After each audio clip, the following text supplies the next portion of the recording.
Hello everyone, welcome to Sacred Gurukul. This is the PYQ series part 1 for General Engineering Science, that is the paper number 4 for 01-2019. This paper is common for the civil engineering, mechanical engineering as well electrical engineering. ये आपका part 1 है. तो सबसे पहले मैं आपको बताता हूँ कि प्रीवियस ईयर क्वेश्चन पेपर के जो सीरीज हैं पेपर नंबर 4 के वो 1995 से लेके अब तक जितने भी पेपर हो चुके हैं वो सारे के सारे अवेलेबल हैं. आप प्लेलिस्ट में जाके चेक कर सकते हो. तो this is all about the general engineering science 2001-2009. इसके बाद नेक्स्ट जो भी पेपर आते जाएंगे उसमें अपडेट होते जाएगा. सेक्रेड गुरुकुल पे आपको क्लासेस में अगर देखा जाए तो स्पेशल क्लासेस मिल जाएंगे, प्रीमियम कोर्सेज मिल जाएंगे. ये special classes totally free. Premium courses एक चार्जेबल बहुत ही मिनिमम चार्जेस होते हैं. पीडीएफ नोट्स हो जाते हैं, सबके क्विजेज हैं, लाइव स्ट्रीमिंग है, रिकॉर्डेड सेशन है, डाउट क्लियरिंग सेशन है, टेस्ट सीरीज. जिन लोगों ने भी सेक्रेड गुरुकुल का ऐप डाउनलोड नहीं किया है must download the sacred Gurukul app. So this is all about the sacred Gurukul website and application. अगर हम बीपीएससी एई कोर्स की बात करें, बिकॉज ये पेपर आपका बीपीएससी का है, इसी तरीके से BPSC, JPSC, CGPSC, UKPSC, UPPSC, OPSC, state services के सारे एग्जामिनेशन के specially for the AE and JE level के एग्जामिनेशन के सारे कोर्सेज आपको मिल जाएंगे यहाँ पे. तो बीपीएससी एई कोर्स की बात करते हैं अगर हम, तो बीपीएससी एई कोर्स में बीपीएससी सिविल की बात करें, मैकेनिकल की बात करें, फिर इलेक्ट्रिकल की बात करें, आपको यहाँ पे फ्री में क्विजेस भी अवेलेबल मिल जाएंगे. सॉरी. तो कुछ इस तरीके से आपको दिख जाएंगे. This is all about the paper number 4, paper number 5, paper number 6. इस तरीके से इसका पीवाईक्यू दिख जाएगा आपको, previous year question paper, previous year question paper. तो आप जाइए वेबसाइट पे, ऐप के थ्रू आपको सारे के सारे दिख जाए. अब बात कर लेते हैं, स्टार्ट कर लेते हैं सारे के सारे क्वेश्चंस. 1 to 25 पार्ट 1 में डिस्कस करेंगे, 26 to 50 जो है पार्ट 2 में डिस्कस करेंगे. If we multiply scalar to a unit vector, ये क्वेश्चन किसका है? This is the question of the engineering mechanics. Mechanics से सवाल पूछे गए हैं. तो the magnitude will change accordingly, the direction will change accordingly, the magnitude will not change accordingly, the direction will change by a factor of the square root of scalar. तो इसका जो सही आंसर है, पहला ऑप्शन ही सही था, the magnitude will change accordingly. तो A is the correct option. तो this is the first one.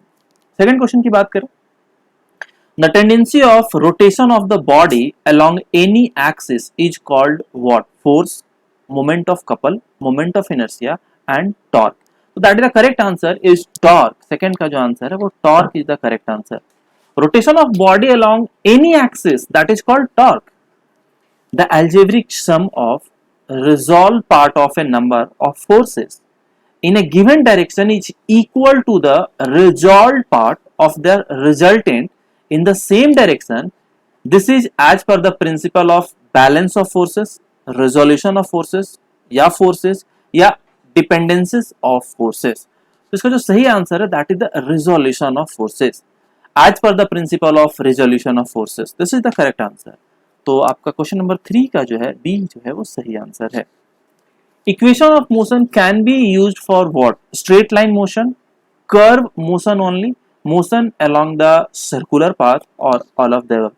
Equation of motion की बात क्या होता है? Equation of motion can be used for the straight line of motion. क्या हो जाएगा? Straight line of motion. Next question. Which of the following method of the contouring is most suitable for a hilly terrain? Surveying का question है ये, तो ध्यान रखिएगा. Contouring से सवाल पूछा गया. Square method, cross section method, direct method और टैकोमेट्रिक मेथड. तो कौन सा मेथड इसमें सही है? तो कंटूरिंग की बात करते हैं, हिली टेरेन की बात किया हुआ है, तो tachometric method is the most suitable method. ठीक है, तो कंटूरिंग के लिए सबसे मोस्ट सुटेबल मेथड कौन सा होगा? Tachometric. Hydrographic survey deals with the mapping of large water bodies, canal system, heavenly bodies और mountainous bodies. तो इट्स लार्ज वाटर बॉडी की बात करते हैं, वहां पे हम हाइड्रोग्राफिक वाटर सर्वेइंग की बात करते हैं, फिर हाइड्रोग्राफिक सर्वेइंग की बात कर लेते हैं. तो this is the 6th question number का answer A. Which line is tangential to the level line at a point? That is the vertical line, plumb line, horizontal line और डेटम लाइन. तो tangential to the level of line की बात करें, that is the horizontal line. Tangential to the level line is a point, that is the horizontal line. Bulk modulus of velocity is what? Bulk modulus को denote किससे कहते हैं? के से denote करते हैं. ठीक है. And shear stress by shear strain, tensile stress by tensile strain, tensile stress by compressive strain और direct stress by volumetric strain. तो ये चीजें भी आपको क्लियर होगा कि के का जो इक्वेशन है वो क्या कहला रहा है। इसके साथ साथ आपको काफी इंपॉर्टेंट होता है ई, जी, के और म्यू, ये चारों का रिलेशन हर बार पूछा जाता है, कोई ना कोई, जैसे ये पूछ लिया ना, this is also part of the relation, तो इसको भी एक ध्यान रखिएगा। Factor of safety is what? Compressive stress by ultimate stress, ultimate stress by shear stress, ultimate stress by permissible stress और tensile stress by permissible stress. So that is the ultimate stress by permissible stress. So factor of safety is the correct answer. It's the ultimate stress by permissible stress. The object of caulking in a riveted joint to make the joint stronger in tension, free from the stresses, free from the corrosion or leak proof. The correct answer is for the caulking in a riveted joint is leak proof. The number of horizontal crosswire in a stadia diaphragm is 2, 1, 3 और 4. That is the 3. Stadia diaphragm में 3 use होते हैं horizontal crosswire. Bergstrand is a topographical feature in water bodies, hills, plains, glacier region. तो कौन सा हो जाएगा? Glacier reason का है, प्लेन्स का है, हिल्स का है या वाटर बॉडीज का है? तो correct answer is the water bodies, तो A is the correct answer. What is the size of plane table? Plane table का साइज क्या होता है? तो 750 बाई 600, 750 बाई 900, तो पहला वाला ही सही है, 750 बाई 600 जो प्लेन टेबल का साइज है वो ये होता है।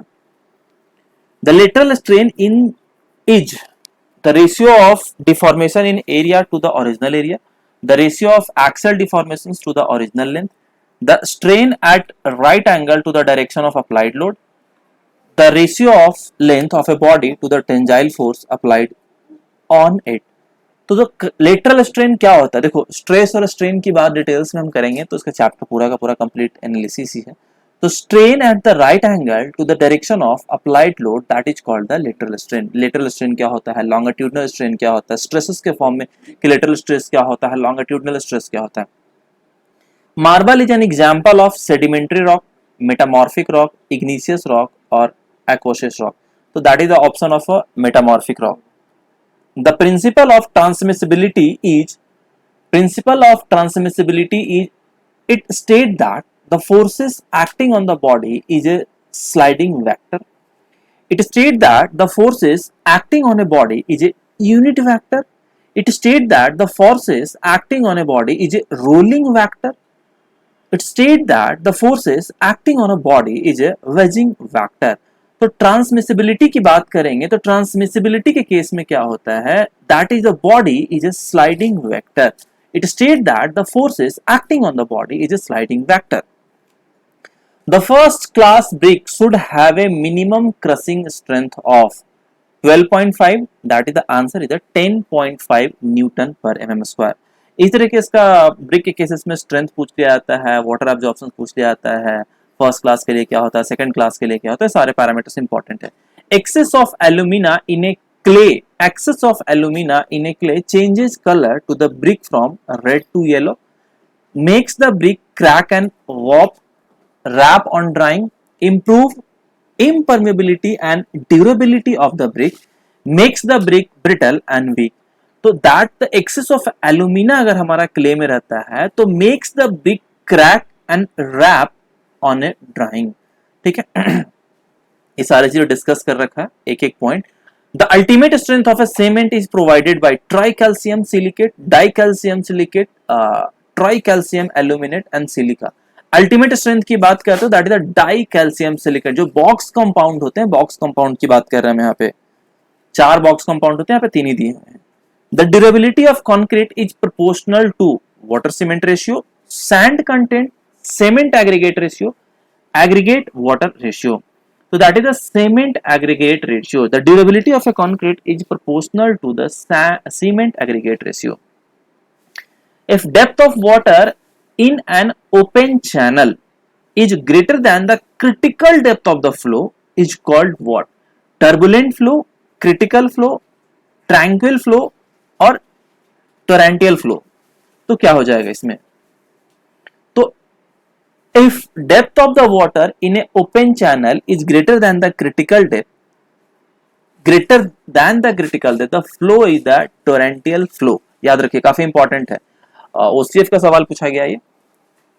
The ratio of inertial force to the elastic force is called what? Froude number, Weber's number, Reynolds number और मैक नंबर।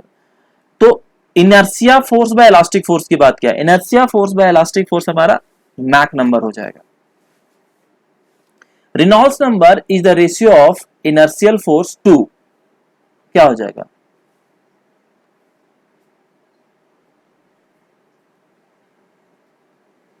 विस्कस फोर्स, पीछे चला गया था। Reynolds number is the ratio of inertial force to viscous force, ये भी clear हो गया आपको। The Mach number in between the flow is called supersonic flow. Supersonic flow किसके बीच में आएगा? 1 to 2.5, 2.5 to 4, 4 to 6 and 1 to 6। Supersonic flow की बात करें तो in between the 1 to 6, 1 and 6। Mach number is between the 1 to 6, the flow is called the supersonic.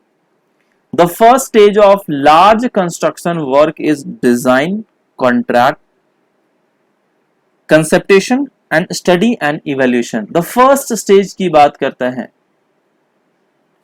that is the conception. तो this is the all about the 25 number of question. अगर इसके बाद इसमें से कहीं पे भी कोई डाउट है तो you can just right in the comment box. उसके बाद नेक्स्ट पार्ट में हम पार्ट 2 में स्टार्ट करेंगे इसका 26 से लेके and 50 तक। इसके साथ साथ if you have any query regarding anything, any courses, you just contact with the 98109 35295 for any courses like Bihar के लिए हो गया, झारखंड, यूपी, छत्तीसगढ़, उड़ीसा। तो this is all about the thing including that हर तरीके का पैरामीटर जो हमने बता रखा है। सो थैंक यू एवरीवन, ये नंबर रहा।